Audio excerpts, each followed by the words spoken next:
Hello,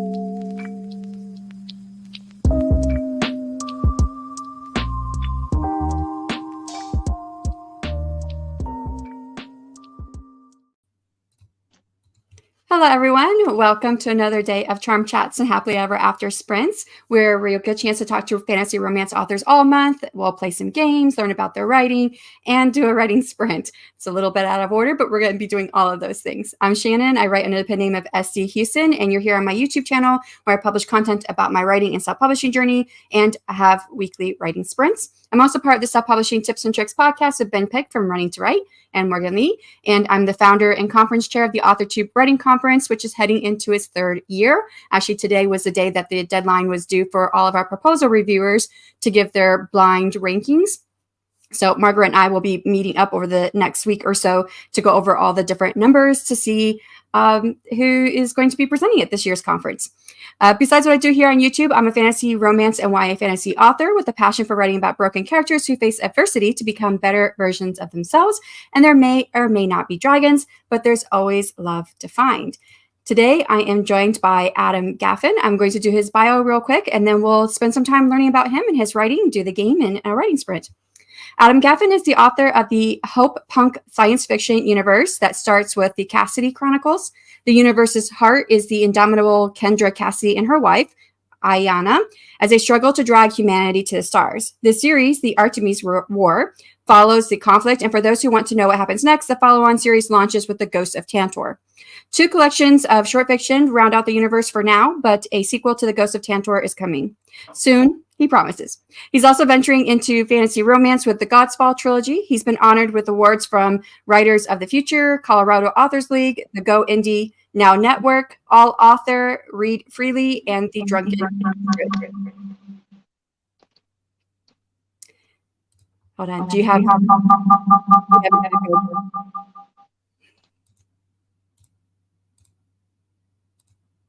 Okay, you can go ahead and unmute your mic and see if we've got that echo going still. Hello? So there we got the no echo. Okay, let me finish out your bio here. So he lives in Colorado with his wife, 5 dogs, 5 cats, and wonders where all the time goes. So welcome to my channel, Adam. For those who are in the chat, I got like hair or something sticking to my lip and I can't get it off. For those who have been waiting in the chat, we did have some technical difficulties and Adam switching out programs here, but I think we've got it straight now. And I'm going to let let Adam take over and talk about himself and anything that I may have missed or anything that you want to add. Uh-oh, I'm not hearing you. It doesn't say it's muted.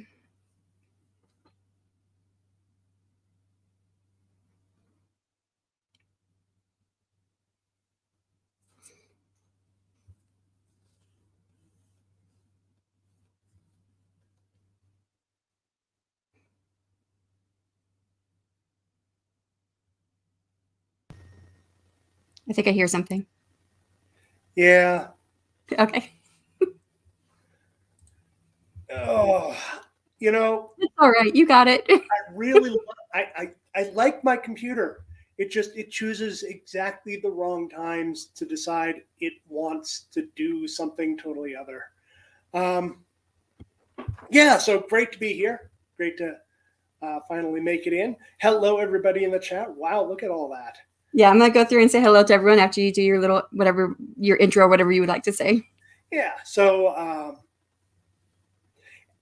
I'm just getting into the romance genre with my Godfall trilogy. The first book just came out a couple weeks ago, and the next 2 books are coming out next month and the month after, so people don't have to wait very long. As a reader, I hate that, waiting for the next book in the series, so I put off releasing anything until I had everything ready. Gotcha. All right, well, let's go ahead and say hello to everyone that came in the chat. The first one that was here was RC Scott. Hello. And I did put Adam's website up there at the top, and it's pinned and in the comments. So if you guys want to check it out, you can go there. Nope, that's me. Hello, Kiko. How are you doing? And then Richard's like, I am here. So good to see a guy as a guest today. What's the male equivalent of the glass ceiling? And then Richard dropped a link to Ben Pick, who's actually my co-host for the podcast, and his latest YouTube video about romance tropes. And then just me saying that we're having technical difficulties. Rachel, hello. She was our first guest on the show. Aww. LOL. YouTube is funny. I just got a notification for the first time for a live stream. Yes. That's YouTube. Hope everyone's having a delightful day. Richard, Kiko, hello. Woohoo. All right. So we made it through all of the comments. If at any time you guys have a question for the author, please drop them in the chat with a Q. We will be answering questions all throughout whenever you have one. So just go ahead and drop it. But we are going to move into the Q&A section, which the first one I like to ask all the authors is, what drew you to write in the fantasy romance genre?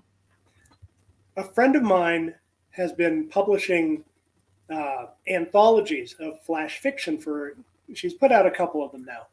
And the first one she did, I got into with a little science fiction romance story. And so last year? No, year before. She was calling for the next anthology, and I figured I'd try a little fantasy romance, and it was okay, but it didn't get in. The reason it was only okay is because there was so much more to their story that couldn't fit into 1,500 words. So 210,000 words later, it turned into this trilogy. And, it was just a story that wouldn't let me go. So I said, fine, I'll write it. So, let's talk about your newest release, God's Fall, the Book of Wine. Can you tell us a little bit about it? So, 10th century Rome is a cesspit of corruption. Angels and demons are everywhere, pulling people towards one side or another. And Kalili is a demon. She's there to tempt a potential future pope. Faith is an angel sent to kill her. Things kind of go sideways when they meet. Nothing goes as expected, scripted, planned. And so eventually they decide, okay, we're going to put our differences aside and we're going to figure out why all of this is going on. And the answers that they get turn their world upside down. So I am about 25% of the way through, and it does. So there's kind of like a law or a rule that, angels and demons, they don't kill each other. They're the only ones who can kill each other or their own kind. So angels can kill angels, demons can kill demons, and then angels and demons can kill one another. When that happens, of course, then they're gone. You can die in the human form, but you can come back. There's paperwork to do.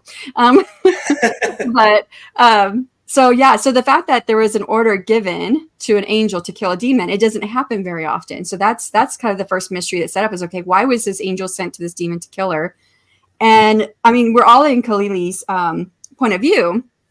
So all we see is like Faith is the angel that's sent to kill her. Like Faith has like no, like she feels like a brand new angel, almost like that. She's never left heaven. She's never been on earth or something like this. This is kind of feeling I get from what her point of view. And she doesn't even know how to approach killing anything. So she's like, and then of course at the same time there is a romance starting there because she's automatically attracted to her, which she's never been attracted to an angel before. So so there's lots of mystery set up right away, and I was still trying to get more of it read. I've been trying to at least touch all the books of all my authors, and I realized, oh man, I got to start touching the book of my next author. But I went back to it again today and started reading some more of it because it is an interesting premise. I like it when it's like historical, and I'm like, okay, was this person real? I don't know how you say his name. Octavianus. I didn't get a chance to really talk to you back screen because of all the technical difficulties, but I'm a bit tone deaf, so I can't hear sounds to know how something's supposed to. So I have to but I have to listen to it over and over and over again for me to say it right. So I'm just going to say nothing for his name. Well, you can always use Kalili's nickname for him, Van. Van. Yeah, true. I could do that. Okay, so I'll call him Van. Yeah. So, and Van, yeah. So I looked it up, and there was a Van in history. I don't know. Did you base him off of the same guy? Yes. Okay. Yes, the historical figures that are mentioned in there, the Pope at the time, Mhm. Octavianus's father, and Octavianus are all real people. They are So drawn from history. so if it is pulled from history, unless it's an alternate Earth or alternate history of Earth, he does become Pope, which means that then she fails, and because the Khalili was given the task to make him fail becoming Pope. Right, And and I touch on that later on. I don't remember if it's in that book or in one of the other ones. Basically, Khalili starts saying, "Look, wouldn't it be better to have a corrupt pope rather oh than yeah, she does make that comment. rather than not be a pope at all?" It just wasn't the orders that were given to her. She was ordered to go make him not become Pope. Right, which just Yeah. proves that neither side is infallible. Right. Well, right. And she's a demon. Of course, she's not going to listen to orders. Yeah.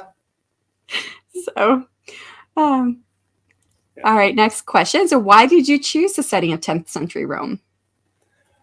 So I needed an era where belief is high in angels and demons, and in a place where there was, I mean, 10th century Rome was utterly corrupt.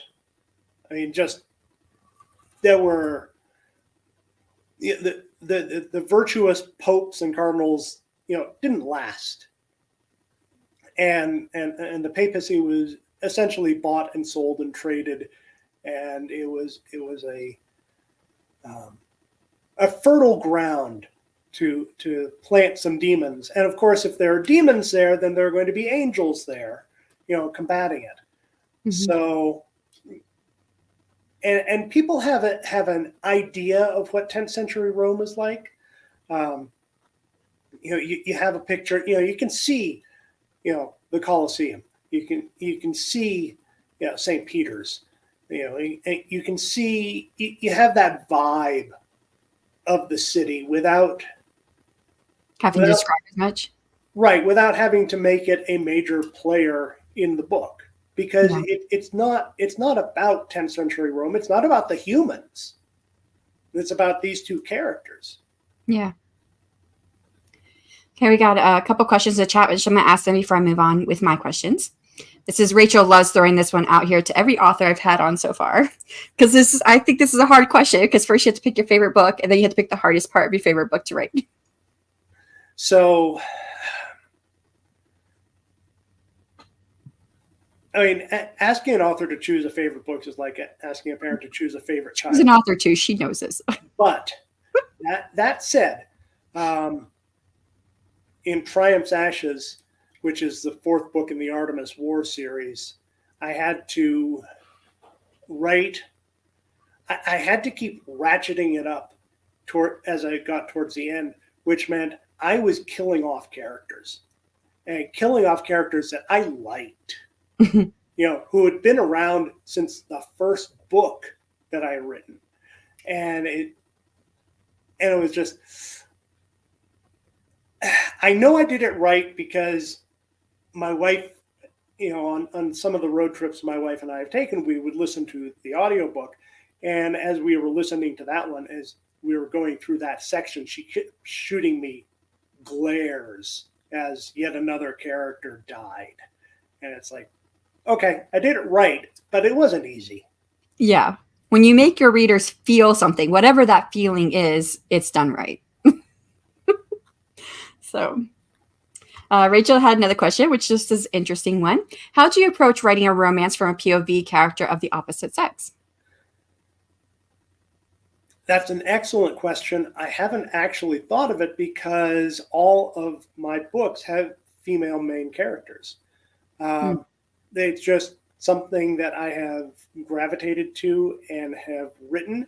I do obviously an awful lot of reading. Every author starts as a reader, and every good author continues to be a reader because we want to see what's out there. We want to see what other people are doing and saying, and we all learn from each other.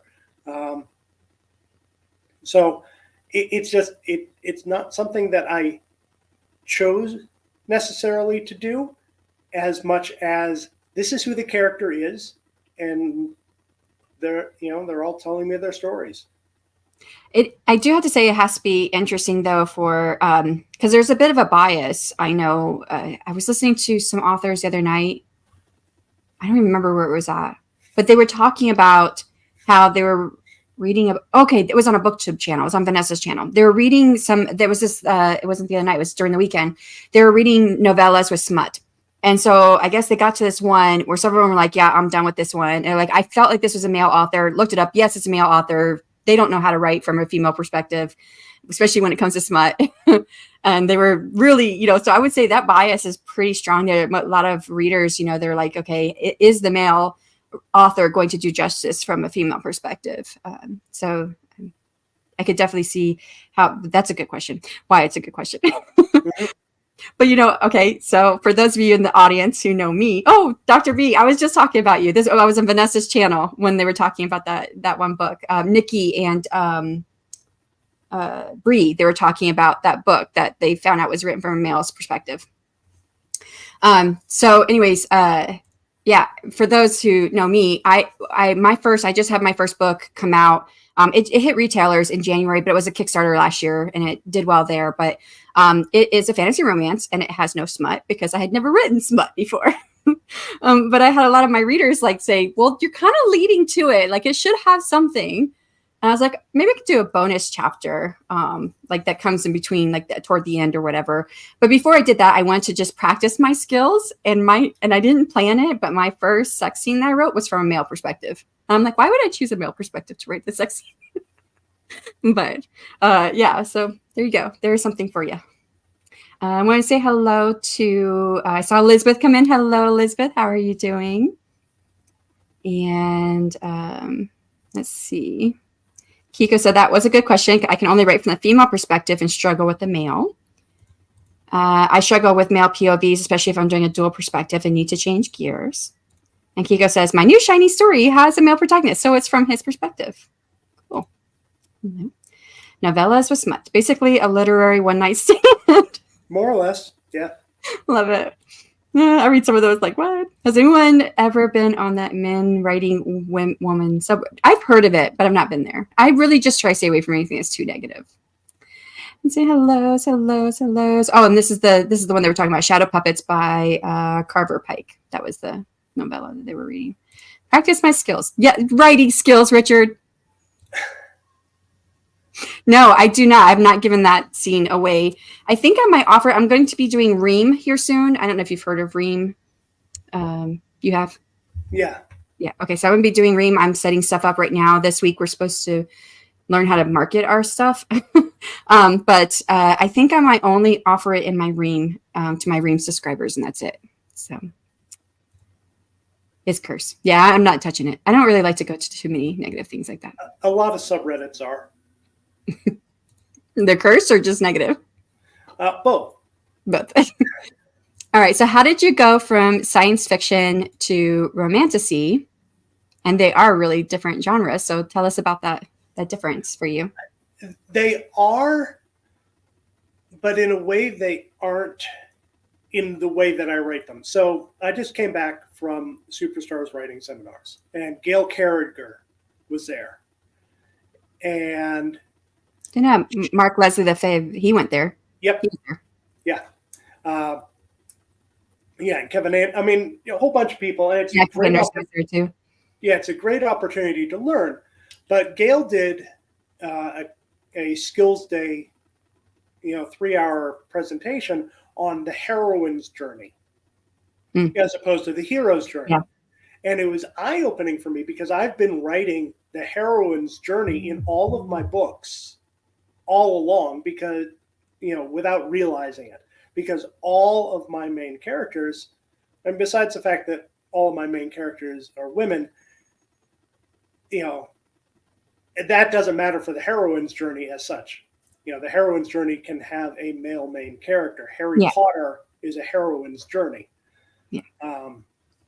But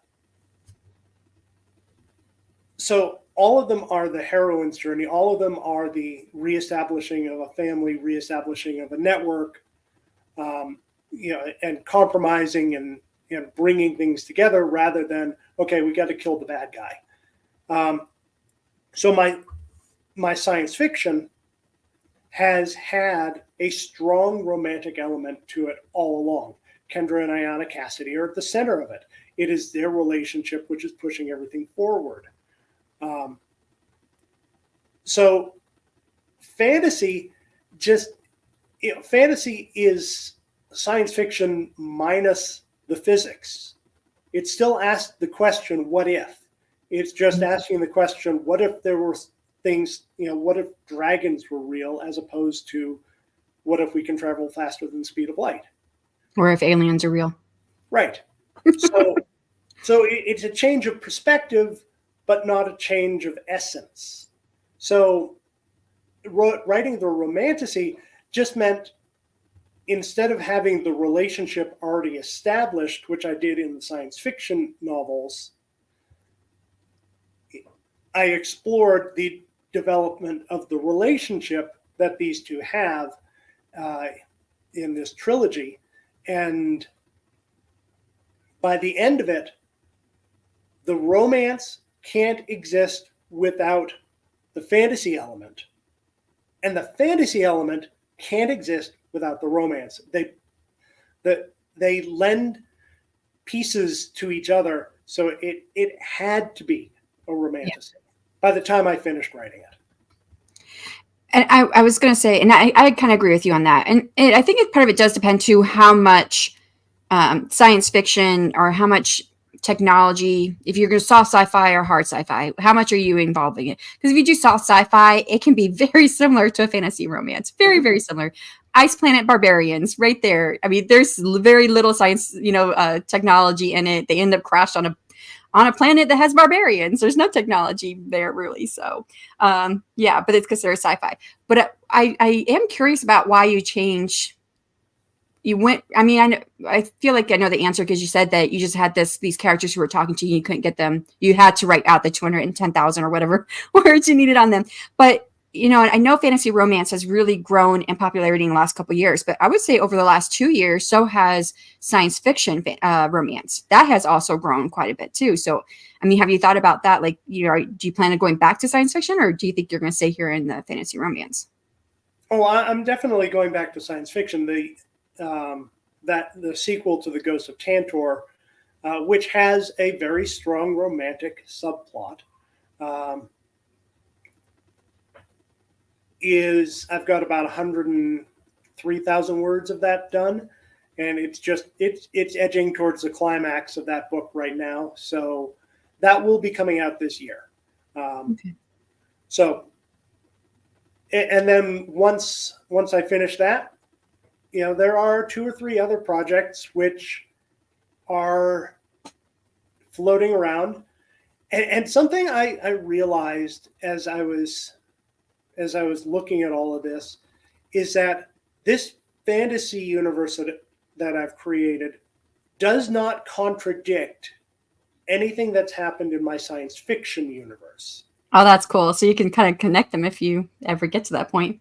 Exactly. They could be in the same world. Yeah. That's really cool. I've always wanted to do something like that, but my first published trilogy is it's Irish mythology set in our world, 3rd century Ireland, and my fantasy romance is a secondary Earth. So yeah, not going to happen. Right. But I am carrying over because in my trilogy, my Irish trilogy, the 3 main girls are flower names. That's because of one of the Irish gods. But I am carrying the names, so like Lily, Rose, and Marigold. I am plugging those flowers into all of my books. So just as kind of like little Easter eggs. All right, we got another question here. Oh, let me say hello to Leslie. Hello, thank you for stopping by. Question: any tips for writing a compelling, memorable kiss scene?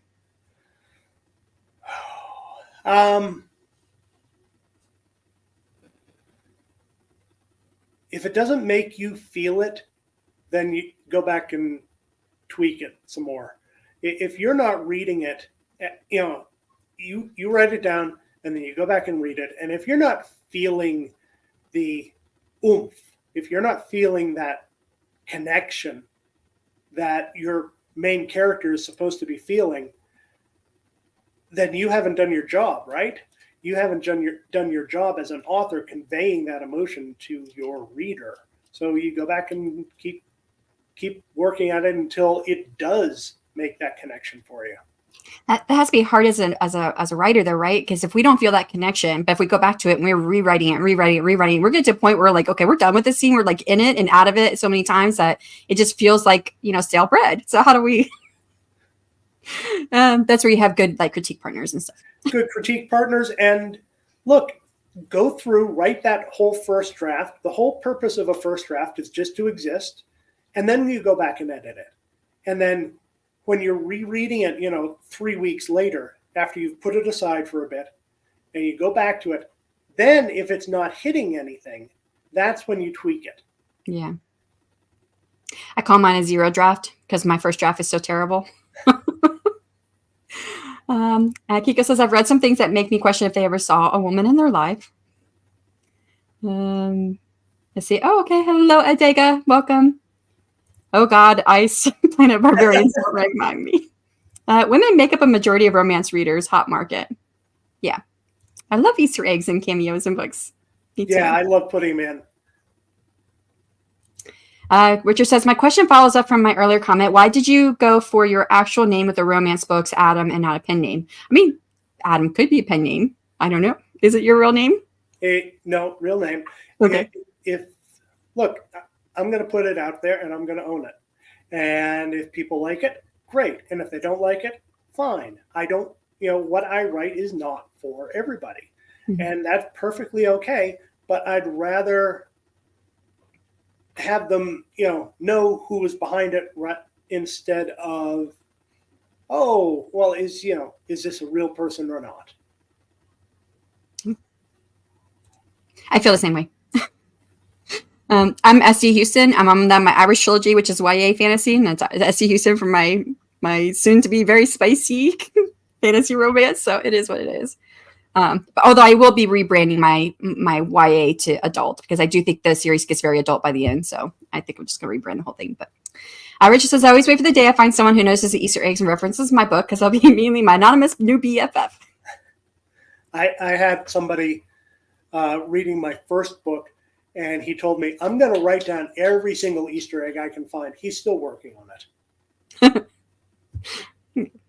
I watched a documentary ages ago about Mel Boone. They have plenty of male writers, apparently, all of whom hide behind pen names to seem more marketable to their women audience. Actually, I heard about that too. So, I love Easter egg references that only I know about them. Yes, Adam, great answer. All right, so who is your favorite fantasy romance author?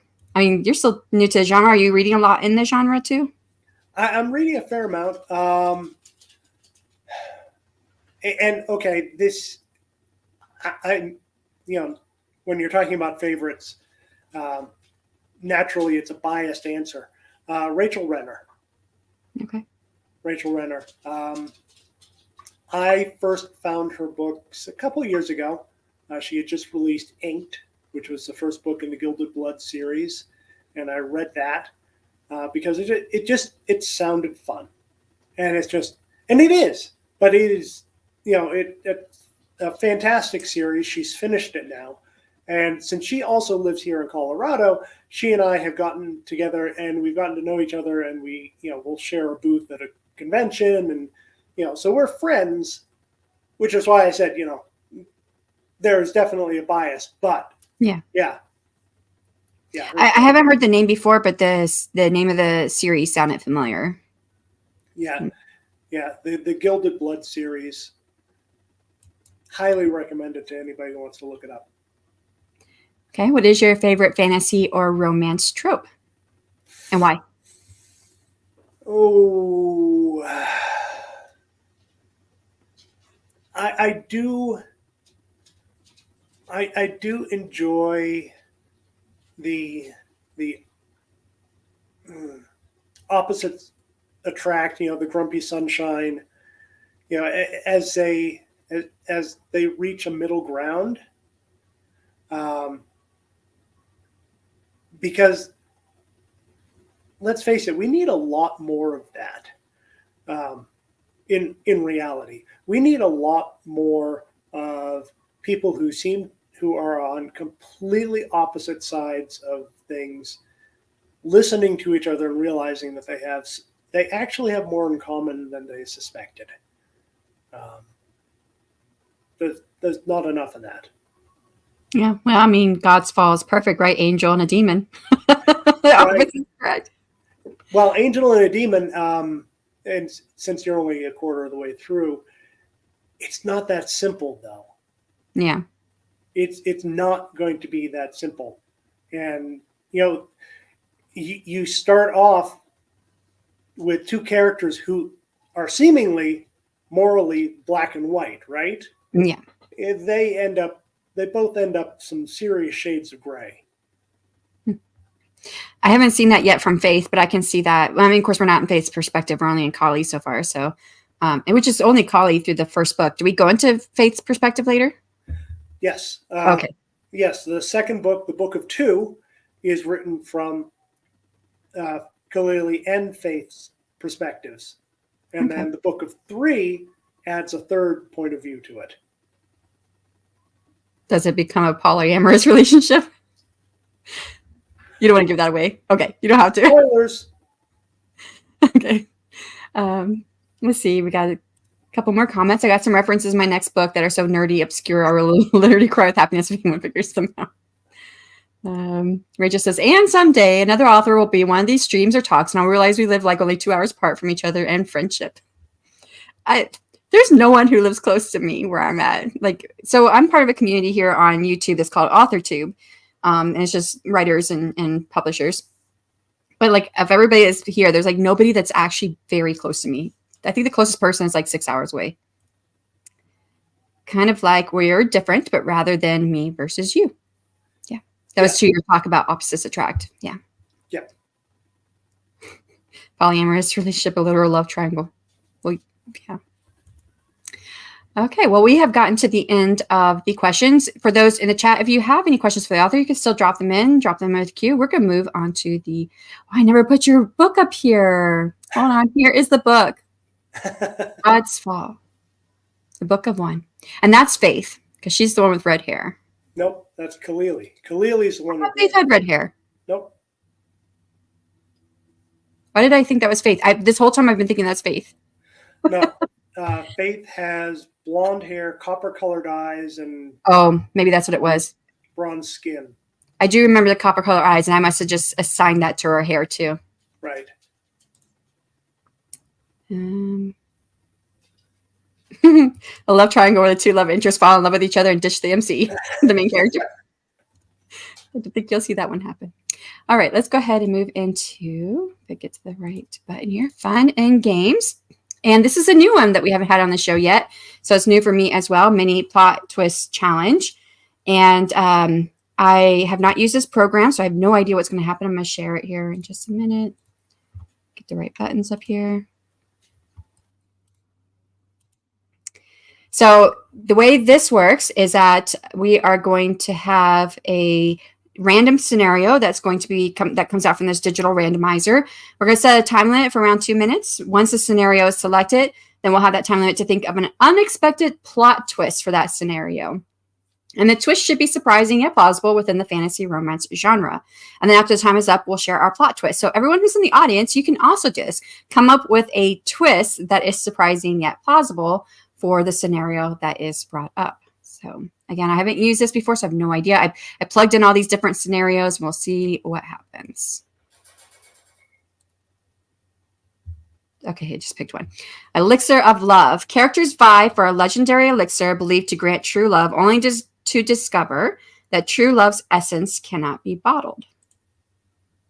So we have to think of a twist on that story. Oh, that's going to be hard. That one feels like there's a twist built into this one. Okay, let me set the timer.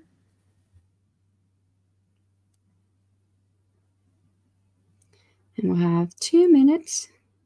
You ready, Adam? I can't see you, so I don't know if you're... Okay. I'm just typing it into... Okay, gotcha. Typing it in over here so I can... Do it. Call I can give you a second to type it in if you want to finish typing it up.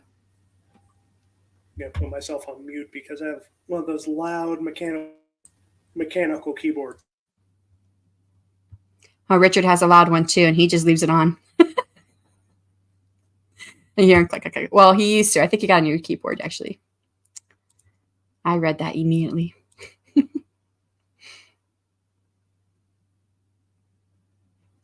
If you're ready, I will hit the go button. Okay, and go.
Well, it's time. I'm just gonna finish this last thing.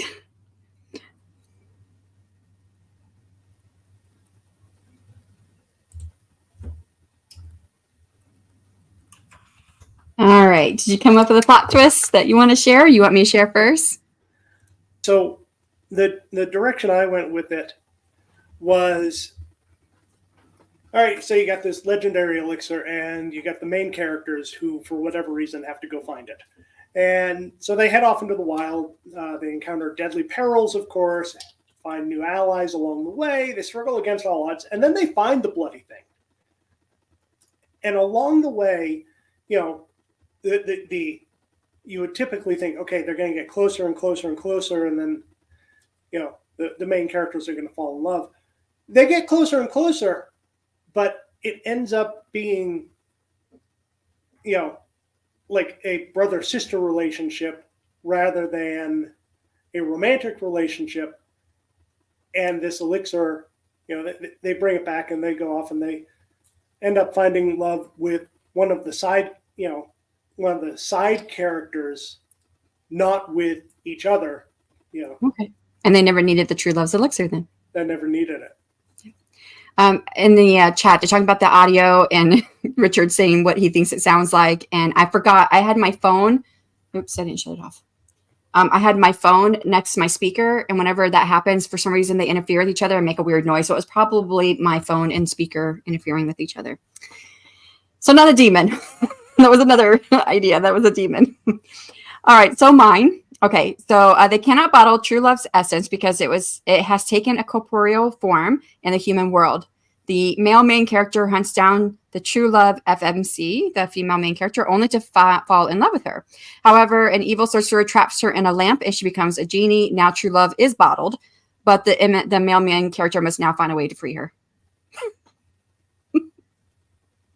That's a twist. Yeah, a little bit of a twist. Yeah. Well, we can go into sprint, or you want to try one more? I don't know. What are our the audience? Yeah. Have to say? What do our audience have to say? You guys let us know. Do you want to try another one? And if anyone came up with anything, please feel free to share it. Let me go back. Rachel's there. The real elixir were the friends we made along the way. Yeah. Yes, Richard. When we were talking about clicky keyboards, he has he did have a clicky keyboard. So, oh, you didn't get rid of it. You'll have to pry it from my cold dead hands. Why was I thinking you got rid of it? I'm just here for vibes. Well, we've got time. We can do one more, or we could just head into the sprint. How are you feeling? If y'all didn't know, Adam did tell me when we finally did get everything connected that he just contracted COVID. So, no, I'm doing okay. Okay. Hello, Nicole. Thank you for stopping by. Well, do you want to do another one then? Yeah, let's do one more. Okay.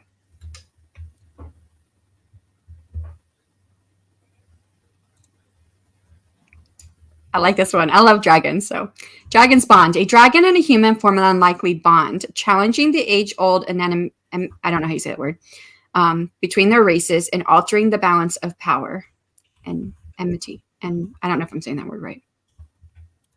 Enmity? Yeah. Enmity. Okay.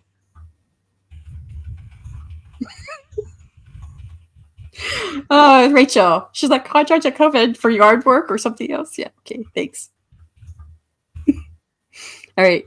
You're typing it up still. Let me know when you're done and I'll start the time.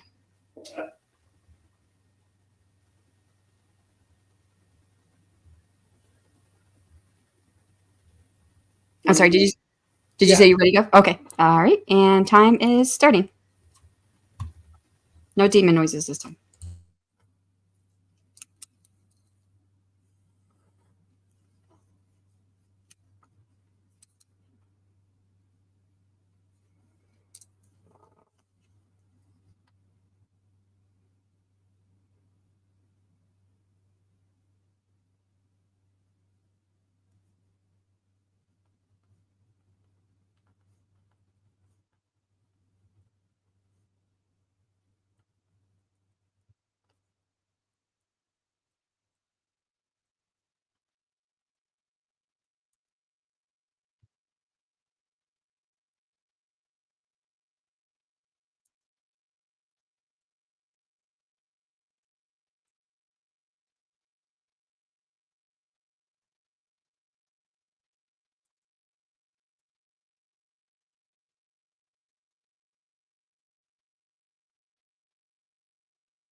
All right. Do you want to share what you got?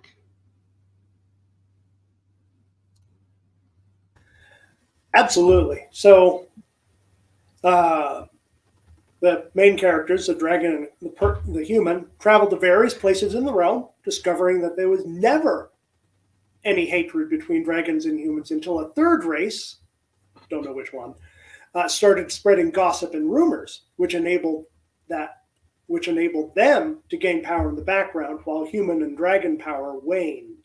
Now they see the main characters as a threat to their behind-the-scenes dominance and want to wipe them out. Yeah, I like it. And I like this this other race you haven't figured out yet. But how they come into play. All right, so at first the dragon and human work close together and they think they're in love with each other, only to find out that true love's essence was used on them when a sorcerer used his genie for a wish. Then they became bitter rivals, not trusting their feelings. And when a man frees the genie, they finally learn that they do love each other. So I incorporated it with the first one. Yeah, very clever. All right. Eva, hello. Welcome. Hiya. Yeah, we were doing a mini plot twist challenge. We're giving like a plot, like a basic plot to a book, and we just had to figure out our story, and we had to figure out a way to twist it. So it was fun. Sounds like Faye to me, Adam. I was thinking the same thing. I was thinking the other race was gonna be Faye. Yeah, well, I was thinking that too, but then I was like, okay, let's just leave that blank for now because I don't want to pigeonhole it just yet. I want to make it a little more unexpected. Okay. Could be a unicorn. Rachel says, okay, I'm reading back through. This is her book, Dance of Mist and Fury, and I think I accidentally created my book boyfriend, Genie, is the goodest boy. Remember when something goes wrong in your day, just shout, plot twist. Yeah, I like that. Right. We do it. All right. Let me throw up. This is Adam's book, God's Fault. If anyone has any questions for the author, please feel free to drop them in the chat. We're going to start getting set up for the 30-minute sprint. And Adam chose, did you choose? Did you leave it up to me? You chose. You chose to have a random fantasy prompt, which I have a list of 21. So if you want to pick a number 1 through 21. Mm. 6. Okay. And grab it.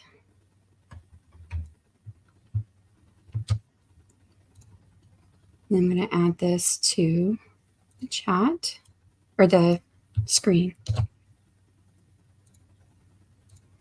All right, a young witch accidentally swaps bodies with her mischievous familiar, a talking black cat.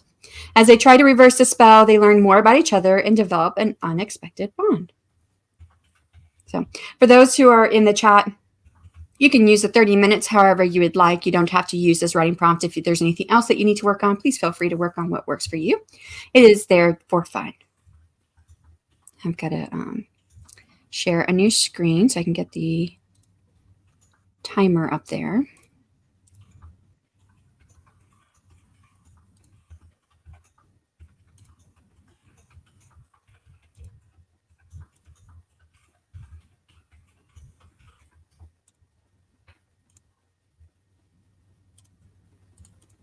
All right, and if you're ready.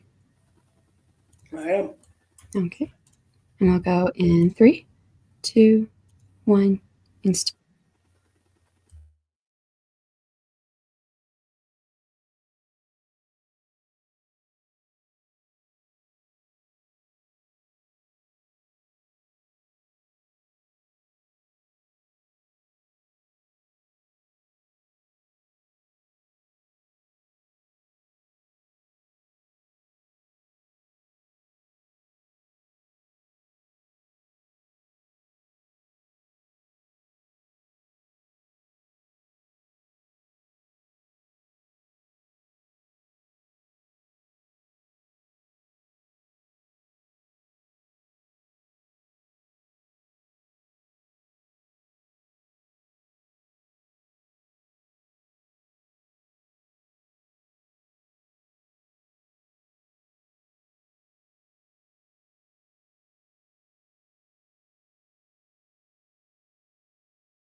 And that is time. And how did you do? Well, I started having some fun with it. I do a lot of dialogue, as you've seen in my books. I Yeah. do dialogue, so I was getting into the characters and describing their tumultuous previous relationship. So you had them have a relationship before they swapped places. Yes. Okay. So I didn't start. It's very hard for me to like just go straight in writing. Like I do like a lot of thinking, but I'll do like a lot of writing thinking. So I just write down like this could happen or this could happen or I could do this, but if this happens and that happens, that kind of stuff. So at first I thought, you know what, this would actually make a great like two great side characters to come into my series that I have going on right now. So where everyone thinks the human is actually human, and he has to let them know, well, I'm really a cat. But yeah, so I thought that would be kind of fun. And then I started thinking, well, then eventually they could have their own spin-off story. But I made it where they were just like friends. Like they were like in like, I don't know, like she was in school or I don't know. I hadn't quite figured that part out. But I just figured they were friends. Like he was her pet. I hadn't figured out why he was talking. Other cats don't. I hadn't figured out that part yet. But I just figured they were just friends. But then as they've gotten to know each other, since they're swapped bodies, they've lived for hundreds of years or something. I don't know. Whatever it is that caused them to do that. Because I see her as being human, but maybe not. I don't know. But yeah. But then they have their own side story where they try to figure out a way to swap back. And then they realize that they really they want to be together. So then it's either they both become cats or they both become more humanoid or and I hadn't figured out any more from there. That's where it kind of stopped. Yeah, in my version, she's she's a student, and he's the familiar who was assigned to kind of guide her through the school, and he really hasn't done it. She's in her third year now, and he really hasn't done a good job. In fact, he's done everything he possibly can to kind of push her backwards, and so she's working on a potion, a transformation potion, which is supposed to be done by like fifth year students. And she's put an awful lot, and she tells him this after the third time that she's tried it and failed to make it. And he's like, why are you doing a transformation potion? That's a fifth year thing. She can't tell him that her remaining at the school depends on her doing this potion right. So now he's actually being helpful and explaining a little bit about, okay, if you're going to do this, you have to understand it. And so he's actually doing what he's supposed to be doing. And I got about 600 words worth of a story. Oh, nice. Yeah. I kind of toyed with the idea that I like it, like if the cat becomes the humanoid figure, whatever, whether it's human or fae or whoever they switch with, that they're like a cat that's like curious and mischievous and likes to get into stuff all the time and gets into trouble. So now that they're constantly like on the run because they're always getting into trouble because of what he's doing, and she can't stop him because he's the human and she's a cat. Right. But all right, so yeah, we left off. Richard did say if you want to make a timer video, so I did put out a video on my channel, how to make a timer video with HitFilm Express, and I think they just changed the name. It's just HitFilm now, but it's a free plan. It's just no HitFilm Express anymore, and I just put that video out. So that timer that I had on, I made that timer just last week. So. Oh, cool. And Nia came in. Hello. I hope all is well. And then Rachel. Rachel's also streaming right now. I stopped by and said hello before we started. Just lurking. Thank you. I appreciate that.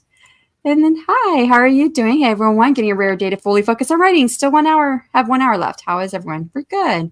Where this is Charm Chats and Happily Ever After Sprints. We just do one sprint during our talk here. So we just finished that up. But there are probably still, Rachel's still streaming. So you could jump over to her channel and check out other author tubers who are streaming and doing sprints.